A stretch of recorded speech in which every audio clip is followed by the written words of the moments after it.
Isso aí, galera, bora lá para mais um React. Estavam sentindo falta? Estavam sentindo falta? Não? Porra, tudo bem.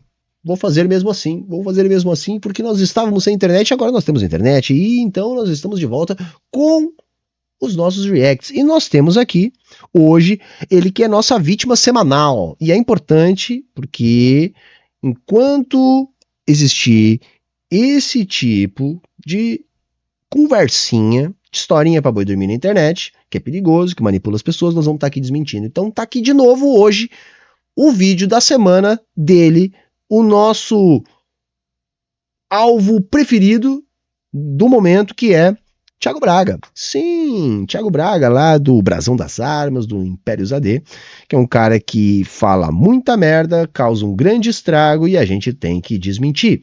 Então bora lá, porque esse vídeo que a gente vai reagir agora é um corte do falecido A Deriva, lá com o Petri, intitulado "O que as escolas não te contaram sobre os portugueses". Essa merda tem mais de 1 milhão de visualizações. Eu quero saber, né, qual será a experiência, né, do Thiago Braga para saber o que as escolas contam ou não contam. Quantos anos será que ele já lecionou na escola pública da educação de base no Brasil? Eu, por exemplo, faço isso há 19 anos. Então eu posso dizer que eu tenho alguma experiência. Vai? Posso dizer aí que tenho alguma experiência aqui, então vamos ver se faz algum sentido. Desculpe a ironia, vamos ver se faz algum sentido o que vai falar o Thiago Braga neste corte. Então, sem mais enrolação, bora pro vídeo. Agora, a gente fala muito sobre o Império Romano e sobre os gregos e tudo mais, mas também os portugueses, eles foram muito importantes, né? Eles foram um grande império também, com muita força, muita inteligência, né? A gente já fala muito sobre isso. O quão importante os portugueses foram pra história humana também. Petri, eu acho que essa é uma das perguntas mais importantes, cara, que eu já respondi, assim. E é bom a gente ter um público grande pra mostrar isso, porque os portugueses são um dos povos mais subestimados que existe no mundo. Tanto hoje, claro, mas do aspecto histórico também. Né? A gente tá falando há pouco de Esparta, né?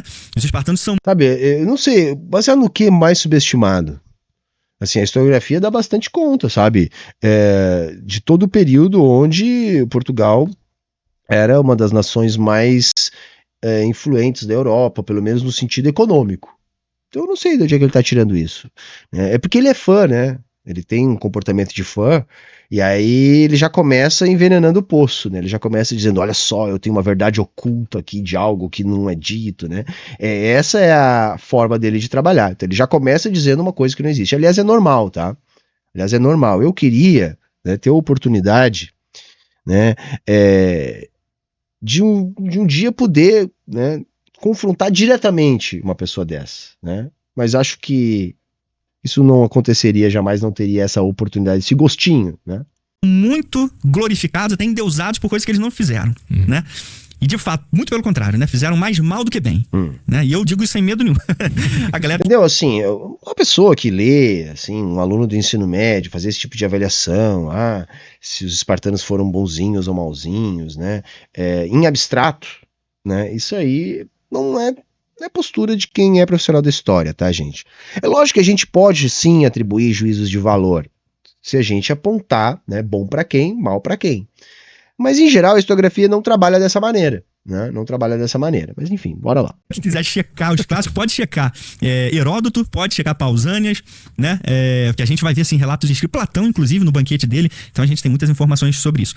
Em relação aos portugueses, esse aspecto é muito importante, porque, assim, eles mudaram o mundo, né? Literalmente, Portugal, uma nação tão pequena, foi capaz de mudar o mundo. Por uma coisa que a gente aprende no colégio assim, ó. Sabe? Navegações. Entraram na caravela, chegaram no Brasil. Sim. Não é isso? Não, isso aí deve, assim, ó, na pior das hipóteses, é trabalhado pelo menos um meio ano. Por quê? Porque não é navegações chegarem no Brasil. O que a gente tem no currículo, né? Agora eu não sei, porque os currículos estão mudando muito, eles tentam mexer o tempo todo para piorar o nosso trabalho na sala de aula. Mas isso, assim, a gente trabalha todo o contexto histórico, né? E como a gente fala português aqui no Brasil, como a cultura portuguesa ela é muito importante na formação do brasileiro, a gente trabalha a origem, né, da nossa história. Então, inevitavelmente, Portugal é bastante falado na escola, tá, gente? Então, se trabalha como que Portugal se transforma num reino católico, a unificação de Portugal, a questão do pioneirismo, enfim, se trabalha toda a construção do mercantilismo, do bulionismo português, a época das navegações, depois se trabalha toda a relação dos portugueses durante o processo de colonização. Gente, assim, isso aí é trabalhado em vários momentos do ensino fundamental, do ensino médio. Isso é trabalhado, assim, bastante, tá? Se o Thiago Braga viesse aqui e dissesse, olha, a gente não trabalha a história da China aqui no Brasil, os alunos se formam no ensino médio sem conhecer nada do Extremo Oriente, sem conhecer nada, ou muito pouco, da história da África, inclusive se tentou, através de lei, mudar isso, que é importante, né, porque também é uma cultura que é tão influente quanto a portuguesa na nossa formação, mas que é negligenciada em detrimento da portuguesa.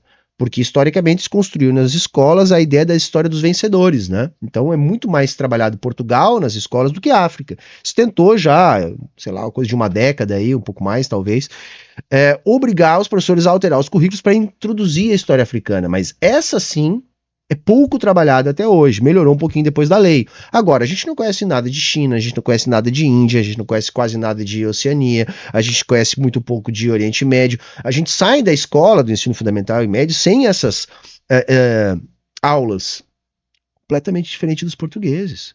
O que incomoda o Thiago Braga é que a história, né, a produção historiográfica, o trabalho sério dos professores, não diz o que ele gostaria que fosse dito.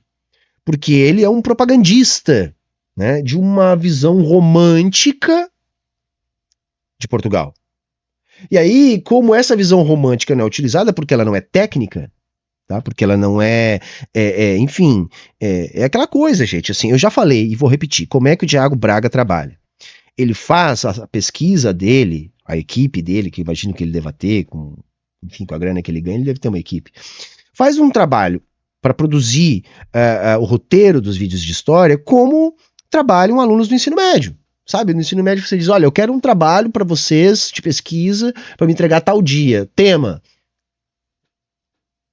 as conquistas portuguesas e a expansão marítima. Os alunos vão fazer lá pesquisa na internet, vão tentar, essa pesquisa pode ser mais longa, menos longa, enfim. Eles vão juntar, vão concluir coisas da cabeça deles, com o viés deles, a partir da visão de mundo deles, a partir do recorte que eles vão encontrar ali perdido, assim, meio sem critério, e eles apresentam um trabalho. Esse trabalho é um trabalho acadêmico, esse trabalho é a historiografia, esse trabalho reconstitui a história. Isso é um trabalho de um profissional de história? Não. Isso é um trabalho de um aluno de 16 anos. Para um aluno de 16 anos, você vai dizer, ok, tá, é a visão do cara, vamos ver se, né, a gente direciona um pouquinho, não, esse autor aqui não dá, isso aqui não dá, isso aqui é mentira, tá. Mas tá, deixa eles botar a visão deles ali. Né? Não é trabalho do professor de história e muito além disso. Só que o Thiago Braga faz isso e acha que é o bambambam da história. Sendo que qualquer profissional de história que vê isso está vendo que ele faz vídeo da mesma maneira que alunos do ensino médio, né, fazem um trabalho para entregar para o professor. Só que pior, né? Porque como ele é Deus Vultinho, como ele é ANCAPzinho, criado nesses chãs, nessas coisas, qual é a ideologia dele? Então veja, ele coloca a visão de mundo dele nas coisas que ele procura, monta uma narrativa e conta como se aquilo fosse assim. E aí quando ele olha para o que os profissionais da história fazem, ele não vê. Aí ele diz, poxa, olha só como eles manipulam a gente. Não, meu velho, não. Ao contrário, você está tão atolado de ideologia, né, que sequer consegue enxergar as suas próprias limitações. Né? Outro dia eu estava vendo aqui o Pedro Ivo lá do Ateu Informa e ele pegou um trecho que é didático para explicar, né, daquele vídeo da escravidão lá, que é um dos vídeos que mais dá controvérsia, se é que a gente pode chamar assim. Ele faz uma brifada, né? Antes de começar a falar, ele bota lá os bonequinhos de desenho dele numa sala de aula. Um professor lá com uma boina do Che Guevara, com um busto do Marx, né? Dizendo coisas que os professores não dizem, numa simulação de aula que não existe, que mostra claramente o viés dele, né, anti-esquerda. E aí depois ele vai lá no Serjão, senta na frente do Serjão e diz, não, cara, eu faço divulgação científica. Uma das coisas mais básicas da divulgação científica é você não saber a resposta do que você está procurando. Vai ser a partir da sua pesquisa você vai chegar na sua resposta. Você pode ter algumas hipóteses. Você vai testar, né? Por mais diferente que seja o método da história, que não seja tão simples assim, também tem isso, né? Olha, você tem um problema de pesquisa, você pode ter lá suas hipóteses, você vai testar. Não. Na verdade, o que o Tiago Braga faz, ele já sabe a resposta. A resposta é Deus, a resposta é o conservadorismo, é a visão de mundo da direita. Então ele instrumentaliza a pesquisa dele para chegar numa resposta que ele já sabe. Saca? É isso. Então isso é qualquer coisa menos ciência. Isso é qualquer coisa menos ciência. Então vejam, ele está dizendo que a história dos portugueses não é trabalhada na sala de aula, sendo que ela é a mais trabalhada. Olha, nenhum povo, eu acho, além da própria história específica do Brasil, que se confunde com a história da colonização portuguesa aqui, nenhum povo é tão trabalhado na educação de base brasileira quanto essa história aí. Saca? Basicamente o que é mais trabalhado, ele está aqui dizendo, olha, isso não é trabalhado, as pessoas, olha só, eureka, o cara é um gênio. Basicamente é isso que a gente aprende no colégio. Você aprendeu o que era uma caravela? O que era um galeão? O que era uma carraca? Claro, claro. Isso aí está, inclusive, na maior parte dos livros didáticos. Ah, mas o professor lá não fez. Bom, há um sucateamento dos cursos de educação, há um sucateamento da carreira do professor. Então, assim, tem muito professor ruim. Como tem engenheiro ruim, médico ruim, juiz ruim, tudo que lugar. Mas, assim, a boa prática, né, recomenda que tudo isso seja trabalhado. Né? Eu tenho um monte de ex-aluno aqui, na época do ensino médio, que estão até hoje, eu tenho contato com eles. Eu poderia achar que 10 deles dizer, conta a aula do Sr. Humberto aí, para ver se nós não trabalhava tudo isso, construção das tecnologias, de onde é que veio, qual a importância, a corrida colonialista em função da expansão mercantilista. Isso tudo é muito trabalhado, muito trabalhado. Às vezes o que não é trabalhado é o quê? É que, na verdade, boa parte, a maior parte dessas tecnologias, elas não são criadas em Portugal. Elas são apropriadas dos conhecimentos milenares dos árabes, dos mouros que ocuparam a Península Ibérica e foram dali expulsos durante as guerras de reconquista. Isso sim, às vezes, não é trabalhado e deveria ser mais trabalhado. Muitas vezes não é trabalhado que a tecnologia de navegação no Extremo Oriente era superior à portuguesa. Então vejam, o que ele quer é que se faça mais daquilo que a gente está tentando melhorar na educação. Entendem? É isso. Não. Pelo menos os relatos que eu vejo, por exemplo, no meu canal, e o pessoal conversando, e até dizendo, cara, eu não sabia disso, eu nunca aprendi sobre isso. Então veja, isso é um relato de gente lobotomizada do teu canal. Seu nabo falante. Tá? Experimenta falar com quem está na sala de aula. Aqui quem está falando tem 19 anos de experiência de sala de aula, de educação de base, de escola pública. Já trabalhei em 4 municípios diferentes, em mais de 10 escolas. Tive contato com dezenas de outros professores de história de educação de base ao longo desses 19 anos. Diferentes diretores, diferentes supervisores, diferentes realidades sociais. Em todas elas, a maior parte dos professores eu posso assegurar que trabalham essas questões. Uns melhor, outros pior, uns com mais técnica, outros com menos, uns com mais leitura, uns com mais jeito, mas trabalham. Se você olha o que está, por exemplo, nas orientações técnicas do Ministério da Educação para ser trabalhado na sala de aula, essas coisas aparecem. Cada vez menos, cada vez mais misturada com um monte de coisa que as políticas da direita introduzem ali para dificultar o nosso trabalho. Mas essas coisas estão lá. Então você está dizendo, mas essas coisas são assim porque no meu canal... Cara, se eu for tirar por média qualquer merda que escrevem nos comentários do meu canal, qual vai ser a minha visão de mundo? Isso. Porque né, existe toda uma ideia de que o que a gente tem que contar é só o lado podre do imperialismo, né? Uhum. Que teve o seu lado podre também, ninguém discorda disso. Teve muita coisa ruim, né? Mas, assim, o lado podre, entendeu? A gente tem que pensar para quem e para quê. Porque, por exemplo, o imperialismo foi maravilhoso para os ingleses, para os estadunidenses, da classe dominante, né? Bom, para eles foi ótimo. né? O mesmo não dá para dizer, né, para os povos autóctones, para os africanos, para os pobres, para os colonizados. Não, aí não dá para dizer isso, né? A gente tem que colocar as coisas em perspectiva. Eu digo assim, por exemplo, tá, gente? O capitalismo, tá? E eu acho que o comunista que não admite isso, ele ainda não entendeu direito o materialismo histórico dialético. O capitalismo é, até hoje, o modo de produção mais produtivo que nós já fomos capazes de desenvolver. Sem sombra de dúvida. Aliás, não tem comparação. Saca? A velocidade do desenvolvimento de tecnologias, de técnicas produtivas, assim, ó, nenhum modo de produção, todos os modos de produção desenvolveram as técnicas produtivas e foram avanços, mesmo quando pareciam retrocessos. Agora, as dinâmicas do capitalismo fizeram com que isso tivesse uma outra proporção. Isso é inegável. Da mesma maneira que nós, marxistas, defendemos que as relações de produção dominantes são as mais produtivas. Então é por isso que o capitalismo é dominante. Não só, vai. Vocês estão entendendo, né? Agora, qual é o ponto aí? Isso tem um custo. Toda essa produtividade, né, para se atingir esta produtividade, se tem um custo altíssimo. Se tem um custo social, se tem um custo ambiental, se tem um custo político. E quanto mais há desenvolvimento dessa produtividade, porque a lógica do capitalismo ela estimula o crescimento permanente dessa produtividade, mais as contradições ficam agudas.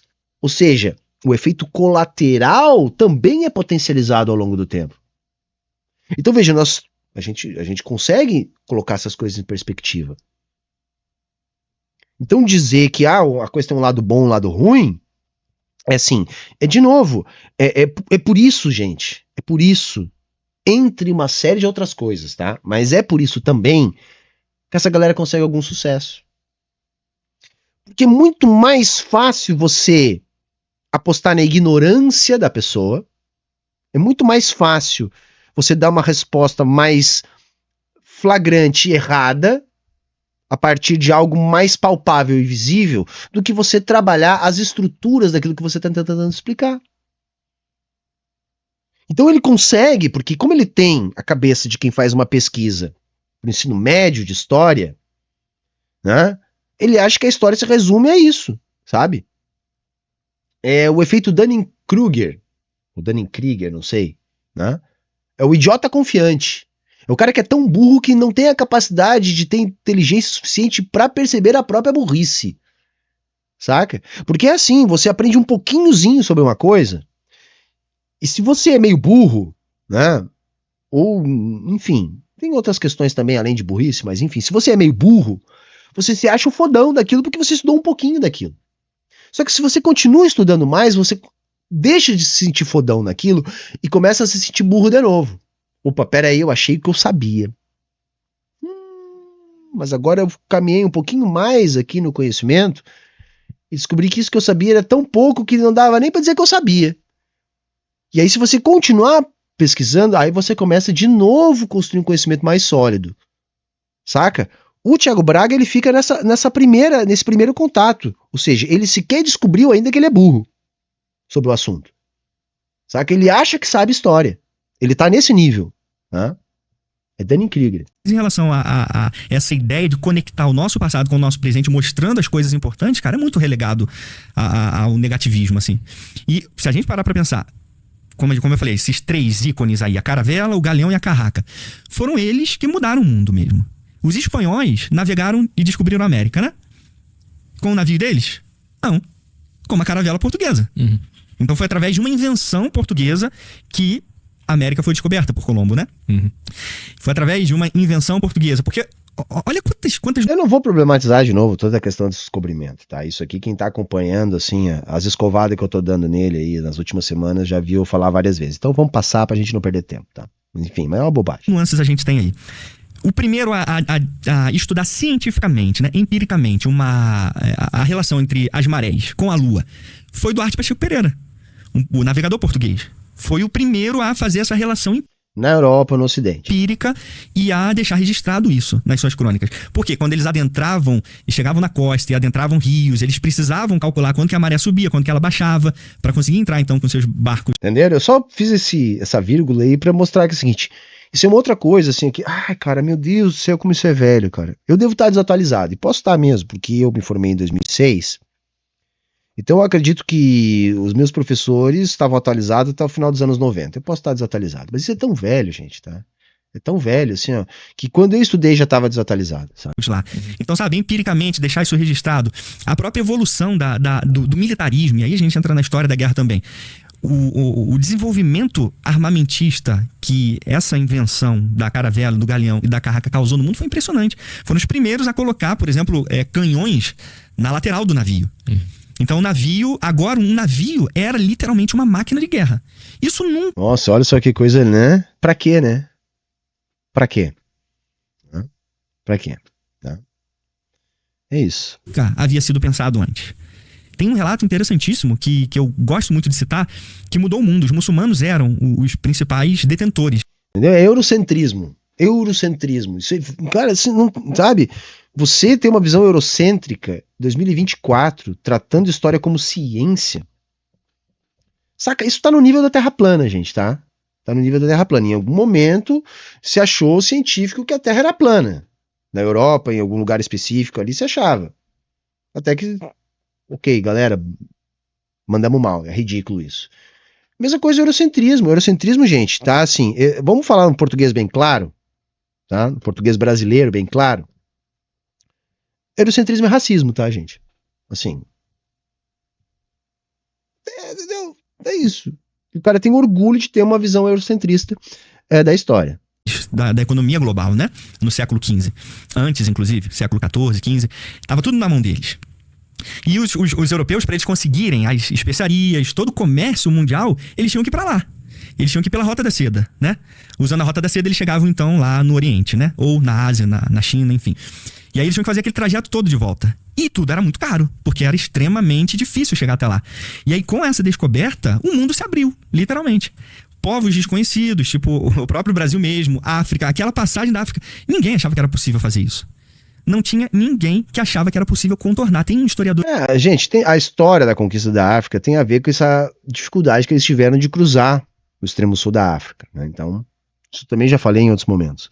Eu só quero colocar o foco aqui. Primeiro que isso é trabalhado, sim, na escola, ele não está inventando roda nenhuma, em muitos momentos ele está sendo desatualizado e extremamente eurocêntrico, tá? O foco é que, hoje em dia, quando a gente trabalha tudo isso que ele está dizendo que a gente não trabalha, o que a gente tenta demonstrar? A razão estruturante, que é a expansão do mercantilismo, enquanto pré-capitalismo, enquanto momento mais íngreme de acumulação primitiva de capitais.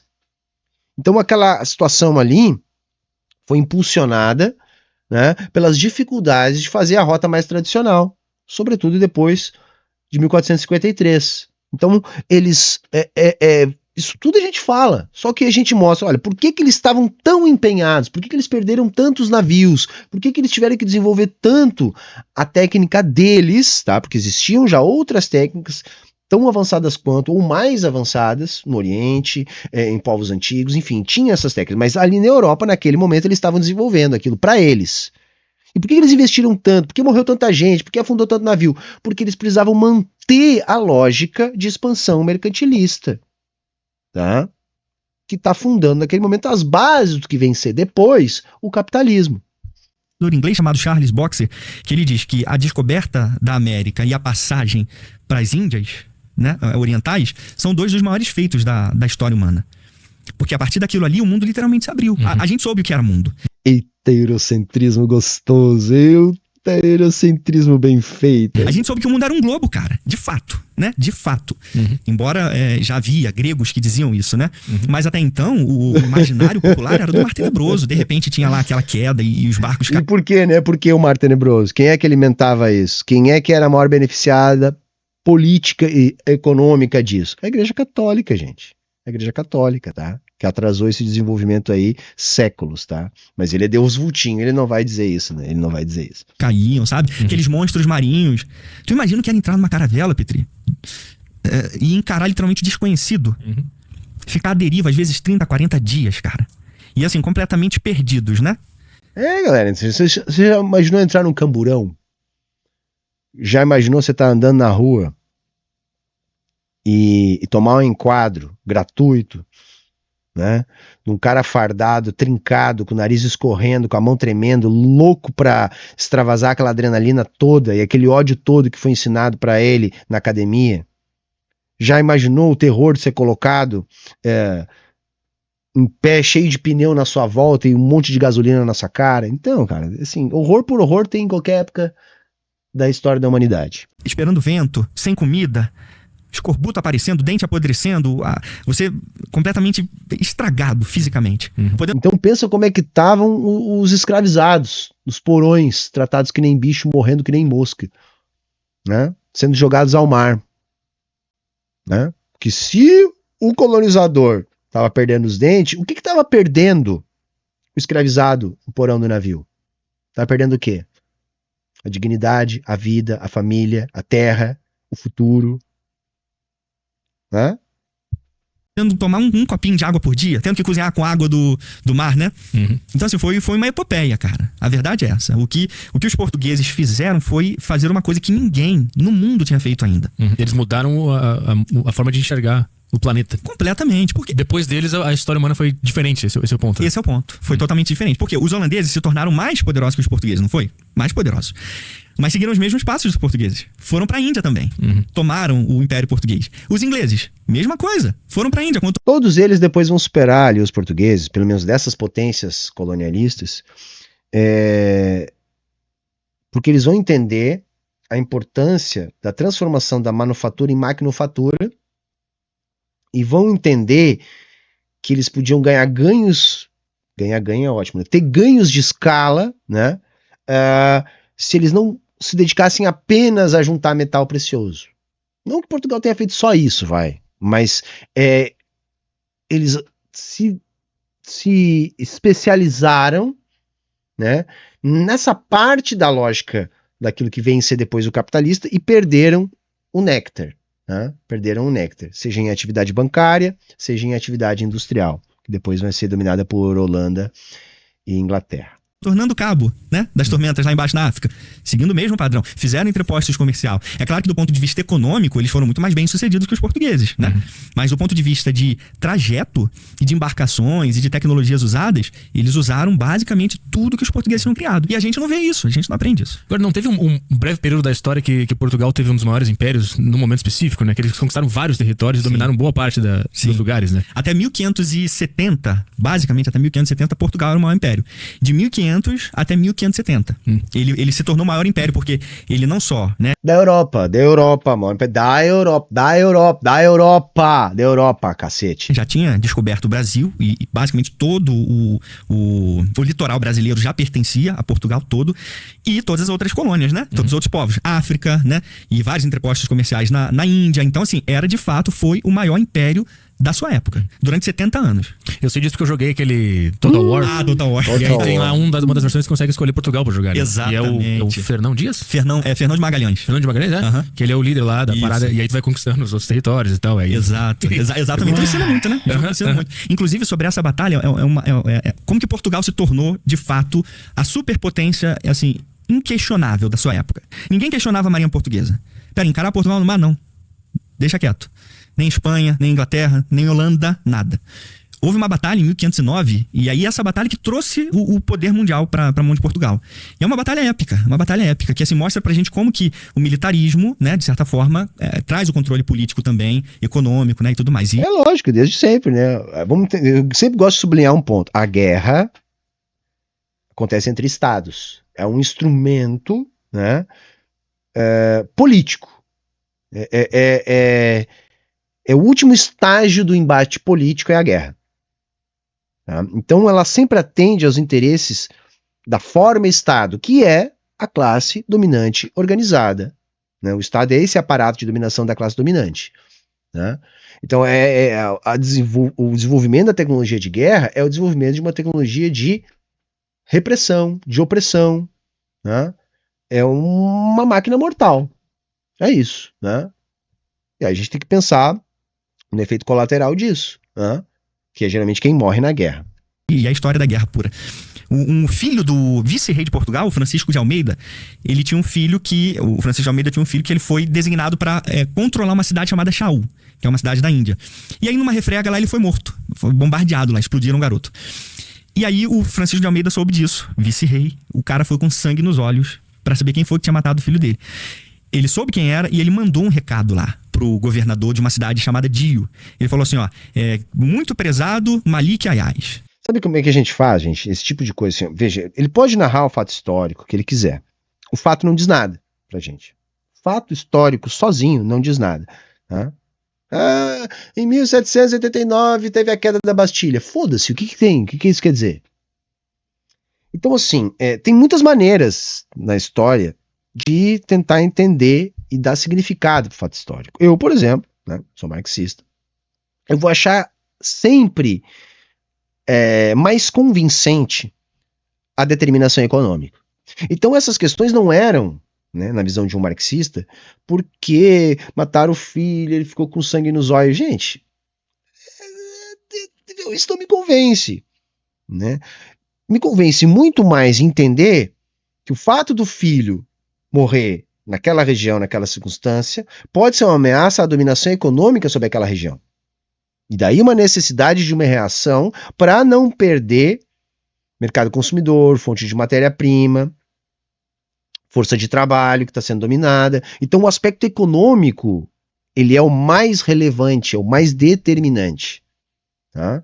Porque senão você fica nessa história, nesse moralismo barato, meu Deus, né? Porque fulano, ele era assim, era assado. Coisa que nós não temos como dizer. Entendeu? Esse tipo de história, tá? Eu vou contar uma anedota aqui que eu acho que vai ajudar a ilustrar. Né? Uma entrevista do escroto do caralho lá, que é o Nelson Piquet, falando do Galvão Bueno. Você deve ter visto já esse corte que passa em tudo que é lugar. Né? O Galvão Bueno tinha essa mania de dizer o que estava na cabeça do atleta. Agora vejam o Piquet, ele tá ali concentrado, ele tá imaginando a primeira curva, e agora ele tá vendo quando é que ele vai botar a quarta marcha, não sei o que ele vai fazer, o lado sujo da pista. Aí o Piquet, sabe o que eu tava fazendo dentro do carro? De olho fechado? Eu não tava me concentrando, eu tava dormindo. Por que eu tô ilustrando com essa anedota, que eu nem sei se é verdade? Porque não dá pra saber o que tava na cabeça dos caras, ainda mais um troço de 300 anos atrás. Como é que isso vai explicar alguma coisa? Isso não explica nada, a gente tem que procurar entender as explicações a partir daquilo que a gente tem de melhor metodologia. Tá? Para ir construindo a historiografia. Não a partir do que, o que estava na cabeça dele, ficou puto. O cara era bom. Não, o cara ele era bem brabo, ele era malvado. Você não sabe, cara. Você não sabe, não tem como saber. Estou escrevendo para você, para que você e os seus homens se preparem, porque nós estamos indo aí à sua cidade e vamos destruir vocês e toda a sua cidade. Então estejam preparados para quando a gente chegar. E agora vem a cereja do bolo. Você matou o galo, agora você comeu frango, agora vai ter que comer o galo. Ele tentou, o governador de Dio tentou de todas as formas mandar uma carta. Não, peraí, vamos conversar e tal. Pra que isso? Porque sabia que o bicho ia pegar. E, de fato, Francisco de Almeida chegou lá, bombardeou a cidade inteira de Dio. Ele venceu a maior frota que já havia sido juntada em toda a história moderna, desde a queda do Império Romano até 1500. Que foi uma coalizão entre mamelucos, os turcos otomanos e venezianos. Foi uma tríplice aliança, a gente pode dizer, que aconteceu lá, para tentar vencer os portugueses nessa batalha. Não conseguiram. Os portugueses literalmente afundaram os 217 navios muçulmanos e o controle muçulmano entrou em colapso a partir daquele momento. Aí não tinha mais literalmente nada que pudessem fazer para, vamos dizer, recuperar aquilo. Aí o mundo deixou de ser asiocêntrico, que eu até costumo brincar dessa forma, porque tudo estava na Ásia. Toda a riqueza mundial estava na Ásia, né? E os asiáticos eram, de certa forma, nariz em pé. Eles sabiam do poder que eles tinham. Tanto que eles não gostavam de negociar com os europeus, aqueles porcalhões lá que não sabem fazer negócios, né? E aí, então deixou de ficar na Ásia e foi para a mão dos europeus. E aí de Portugal passou para a Holanda, depois para a Inglaterra. Então Portugal mudou. Foi uma imposição que não é exatamente aí onde ele está falando, mas assim, vai acontecer, tá? Que é uma imposição via colonização, né? Então foi na base da porrada mesmo que eles conseguiram suplantar o protagonismo econômico da Ásia, tá? Na base da violência, da ocupação, da invasão, da guerra, tá? Onde eles destruíram nações inteiras na base da porrada para construir a sua riqueza. Aí, se você quiser fazer uma avaliação moral disso, né, e quer valorar mesmo assim os europeus, para ter essa visão eurocêntrica de mundo, o que eu posso dizer, né? Não dá nem para dizer que eu tenho pena de você. Mudou a forma como não só o mundo era visto, mas mudou a forma de se lidar, né? De se fazer negócios, economia, né? Através, claro, de batalhas, mas através também de redes conectadas, espalhadas por todo mundo. Mas é isso, entendeu? A Ásia também fazia isso. É por isso que a gente tem uma expansão imperialista asiática na Europa, né? Na América, é por isso, né, gente? É isso, entendeu? É isso. A gente tem isso na história, a gente só não sabe onde. Não dá pra saber onde é que tá, mas tem, deve ter em algum lugar. Agora, por que sobrou só aquele pedacinho do planeta pros portugueses? O que aconteceu? Eles ficarem tão no cantinho ali. Pois é, o problema de Portugal sempre foi geográfico, né? Portugal sempre esteve literalmente no fim da Europa. Enquanto a gente tinha ali Espanha, de certa forma, cercado por Portugal e França, então tinha uma certa conexão entre ambos ali. França tinha Inglaterra, tinha a Alemanha, né? Então a Europa sempre esteve muito conectada. Portugal sempre foi muito do submundo. Mas esse território que hoje é a Espanha, ele por hora já foi de Portugal, em alguns momentos, né? Não, ele ficou dividido, não? Na verdade, o que era Portugal se tornou Espanha. É o oposto, houve uma união ibérica. Ah, tá. Com a morte, houve um rei português morreu em batalha. Porque na Idade Média, na Idade Moderna, os caras iam pra batalha em nome de Deus. Então, assim, tinha toda aquela honra, sabe? De você lutar e morrer em nome do cristianismo. Tá bom. É a mesma coisa que dizer que as pessoas iam lutar na Primeira Guerra por causa do patriotismo, né? Galera, eu vou ficar por aqui. Né?